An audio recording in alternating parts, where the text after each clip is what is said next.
जय सिया राम, हरिओम।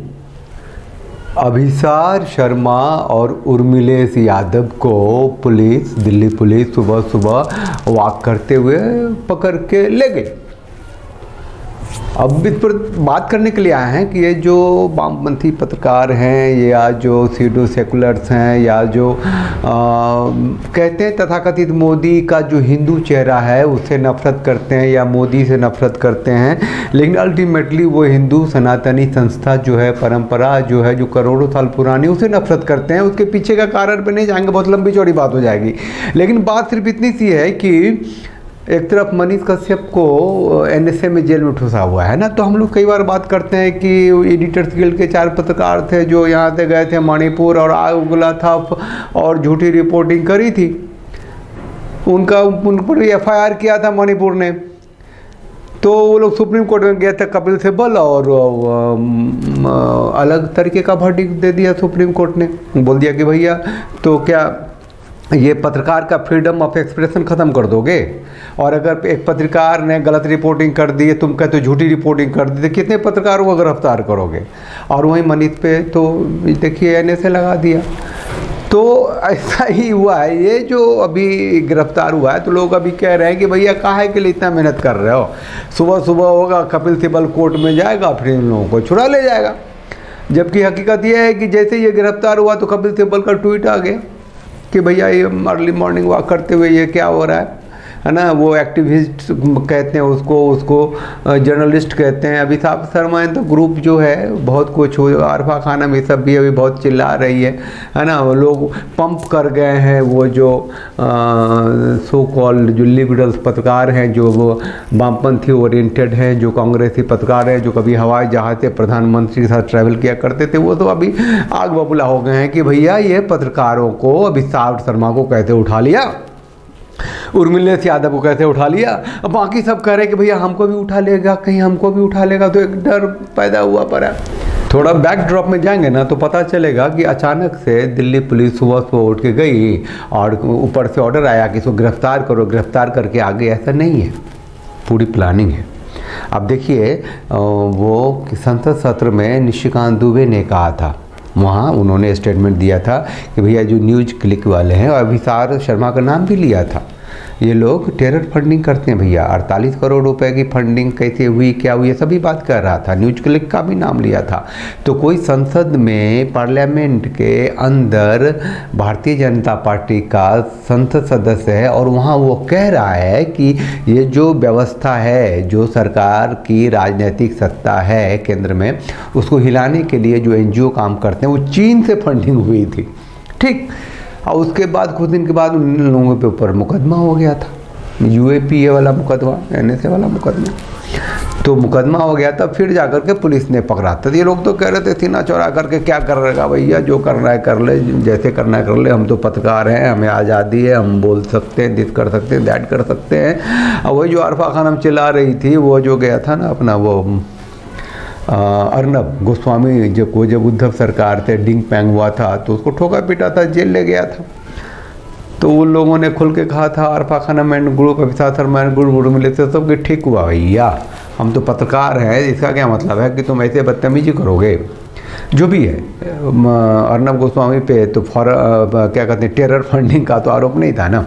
खैर, तो ये जो उर्मिलेश हैं और ये अभिसार हैं जिनको पकड़ के ले गया है, गिरफ्तार किया कि नहीं किया अभी तक खबर देखी नहीं मैंने, उठा के ले गया है, इन पे मुकदमा लगा हुआ है। संसद में निशिकांत दुबे ने कहा था और इन पर सरकार की नज़र है। ये जो इस्टेब्लिशमेंट है उसके खिलाफ नहीं बोल रहे हैं, फॉरेन फंडिंग हो रही है इसीलिए बोल रहे हैं।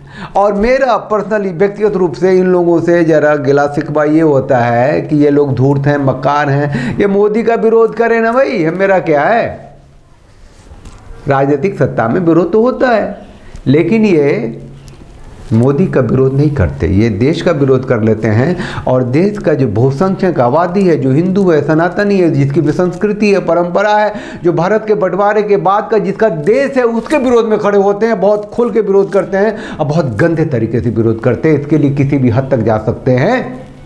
और इन लोगों को लगता है कि ये जो मोदी है वो इस तबके का प्रतिनिधित्व करता है, जो बहुत ही गलत है। मोदी भी पशमंदा मुसलमान के साथ हैं, वो भी तृप्तिकरण संतुष्टिकरण को लेकर के बहुत ही एक्सट्रीम तक जा चुके हैं, देश को इस्लामीकरण के मुहाने तक ले आए हैं, और वो गांधी 2 हैं। वो खुल के कहते हैं गांधी के आदर्शों को जीने वाले हैं और गांधी के नाम से सब कुछ कर रहे हैं, जिन्होंने अहिंसा के नाम पे 21 लाख लोगों का कचरमबद्ध करा दिया बंटवारे के टाइम में, देश बंटवा दिया भाई। वही गांधी 2 है मोदी जी। खैर, उनकी व्यक्तिगत रूप से वो जो आलोचना है या जो एनालिसिस है वो हम करेंगे, लेकिन अभी आनंद की बात ये है कि ये जो पत्रकार लोग हैं वो ठोके गए हैं, और हो सकता है कि कपिल सिब्बल कल जाए कोर्ट में, पता नहीं उसके पास, हम तो कई बार बोल चुके हैं कि कोई सीडी तो नहीं है ये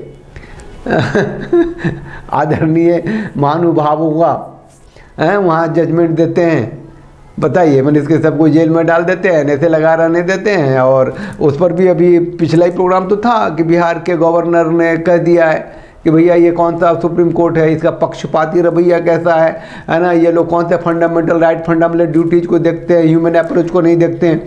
तो पता नहीं क्या देखेगी नहीं देखेगी, लेकिन इतना तय है कि अभी पूरी तैयारी के साथ दिल्ली पुलिस गई है, पूरे साक्ष्य के साथ गई है, इनके ऊपर जो टेरर फंडिंग का आरोप है उसको लेके गई है, उसको पकड़ी है, ले गई है, और उनकी थोड़ी सी जांच पड़ताल चल रही होगी, थोड़ा सख्ती से चल रही होगी। उनके घरों में छापा उपा पड़ा है, वो 33 तलवार थी ना, जिसको भी राहत में 2 बेंच फिर 3-3 बेंच बना करके उसको मुक्त किया था, जेल से छुड़वाया था CGI ने, चंद्रचूड़ ने, और मतलब सुप्रीम कोर्ट ने, उसके घर में भी सुना छापा पड़ा है। और भी जो पत्रकार लोग हैं उनके घरों की छानबीन हो रही है। तो इसका जो अभिसार है और मिलेश का जो लैपटॉप है, जो मोबाइल वोबाइल है, वो सब ले गए हैं भैया। अब देखेंगे क्या होता है नहीं होता है, लेकिन ये लोग बड़े ही धूर्त हैं, कमीने हैं, मक्कार हैं, और देश के खिलाफ हैं भाई साहब, किसी सत्ता के खिलाफ न हैं। और जो आदत रही है इन लोगों की पुरानी ऐश करने की, वो पुरानी सत्ता के साथ, जो इस नई सत्ता में मोदी जो है न तो हिंदू सनातनी सत्ता की रक्षा की, न तो हिंदू सनातनी सत्ता की व्यवस्था की सरकार लेके आई है, वो कांग्रेस मुक्त भारत के चक्कर में फिर मुसलमानों का इम्पीचमेंट करने लग गई, और पत्रकारिता और जो भी कुछ इम्पीचमेंट था बाकी तरह के उसको रोक दिया, जिसमें ये लोग भी थे। मेरा मुद्दा ये है कि आपस में लड़के मरो यार, हटो आओ ना, जीने तो दो।